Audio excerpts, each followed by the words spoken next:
Operasi gabungan terpadu penanggulangan bencana dilaksanakan di Markas Komando Lantamal 6 Makassar. Latihan yang mengambil tema Operasi Gabungan Terpadu Penanggulangan Bencana Koarmada 2 tahun 2019 ini melibatkan Basarnas, kepolisian dan anggota TNI dari 3 matra.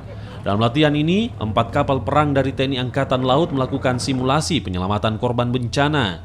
Jadi bagaimana TNI Angkatan Laut beserta dengan unsur TNI yang lain dan Polri serta instansi yang lain bekerja sama dalam penanggulangan bencana.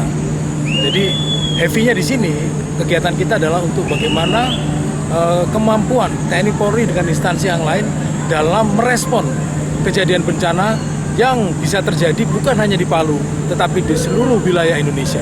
Kegiatan ini diharapkan dapat meningkatkan kemampuan dan profesionalisme serta kesiapsiagaan dalam menanggulangi bencana alam sesuai standar dan prosedur yang berlaku. Setiap peserta juga mendapat pembekalan tentang latihan evakuasi laut, penanganan kesehatan di laut, serta menyusun Satgas SAR dan Satgas Evakuasi. Rama Pratama, Kompas TV Makassar.